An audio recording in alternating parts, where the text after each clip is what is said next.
como veníamos analizando, en materia de control, el Congreso de la Nación, a través de la Comisión Bicameral Permanente, hace una verificación, hace el control, según el 100, inciso 12 de la Constitución, hace el control sobre la constitucionalidad, el control de juridicidad, el control del decreto delegado.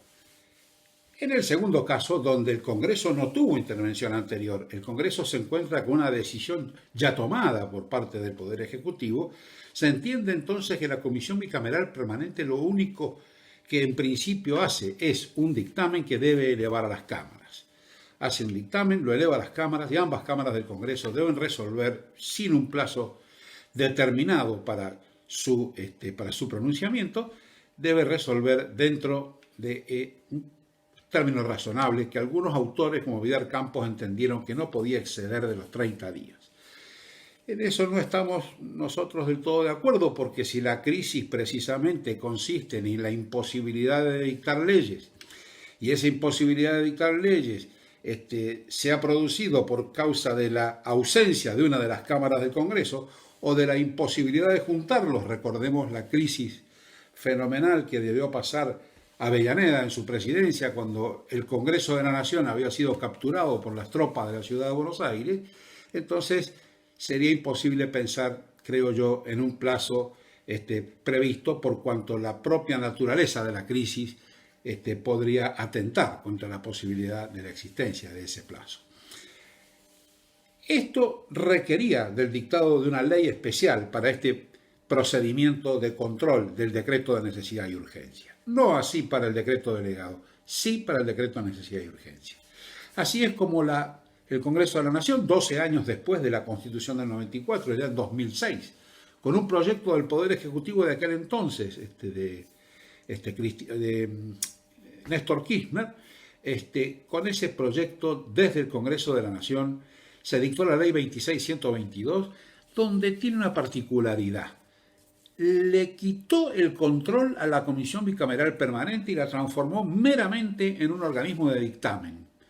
De dictamen que si no lo produce no pasa nada, puesto que las cámaras igual se abocan al tratamiento del decreto de necesidad y urgencia o del decreto delegado, incluye, como la Constitución misma lo ordena, a la promulgación parcial de leyes dentro de ese análisis, y entonces este procedimiento del Congreso Nacional deberá consistir en el pronunciamiento por parte de las dos cámaras del Congreso y le impone una mayoría especial, a mayoría absoluta de ambas cámaras para pronunciarse sobre el DNU.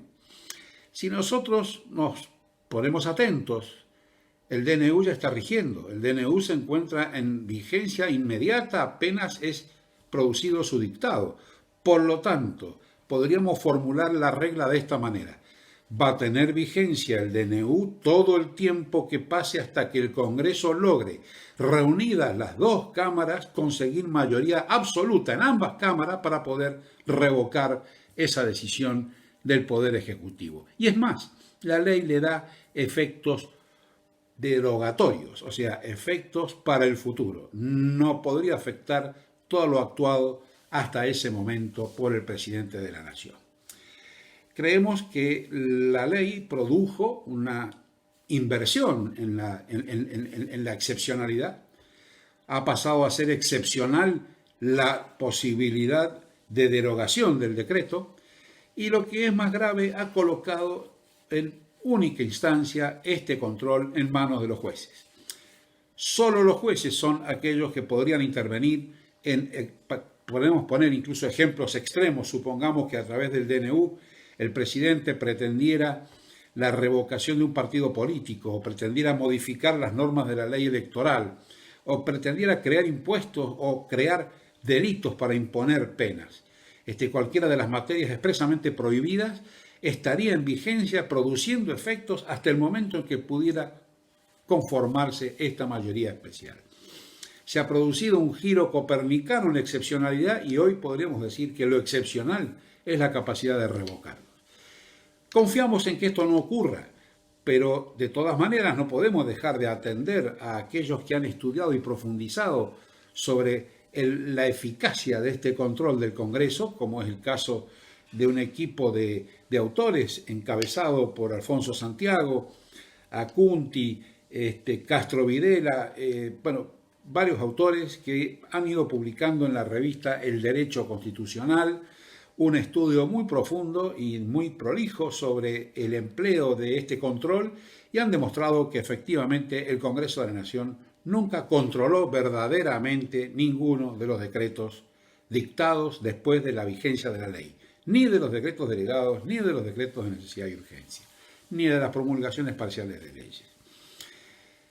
¿Hubo control por el Poder Judicial? Tampoco tanto, cuidado, desde el año 2003 en adelante, desde la presidencia de Carlos Kirchner, ninguno de sus decretos fue objeto de tratamiento por el Poder Ejecutivo Nacional, y mire que fueron profusos, más de uno por semana en el tiempo de Néstor Kirchner, muy pocos en los 8 años que gobernó Cristina Fernández, numerosos los que dictó también Macri.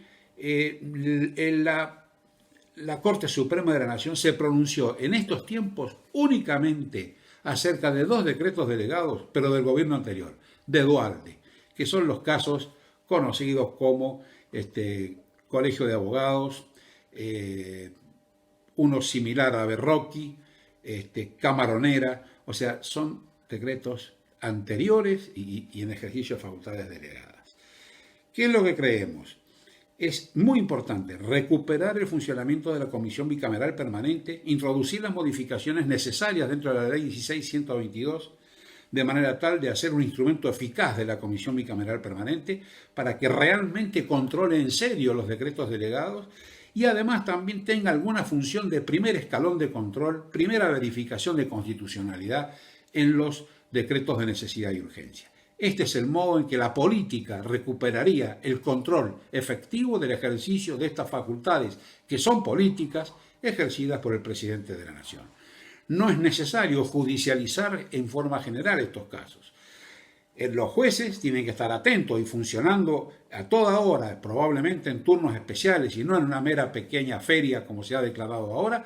Deberían estar funcionando en este momento a full para controlar los posibles abusos en que se pudiera incurrir en la aplicación práctica de esta normativa. No en el control político, porque no están llamados a hacer ese control político. Sí los poderes políticos. Y el poder político es el Congreso de la Nación. Y el Congreso de la Nación, a través de la Comisión Bicameral Permanente o a través de sus 2 cámaras. Pero un eficaz funcionamiento de la Comisión Bicameral Permanente nos pondría en onda en un verdadero control, en un control eficiente de esta normativa que todos esperamos pueda servir y ser útil y eficaz para enfrentar la crisis con la que nos estamos encontrando en estos tiempos tan difíciles y que nos ha modificado bastante nuestra propia vida personal y familiar. Quedamos entonces ahora abiertos a las consultas y a las opiniones que, por cierto, esperamos de ustedes. Un gusto, muchas gracias por escuchar.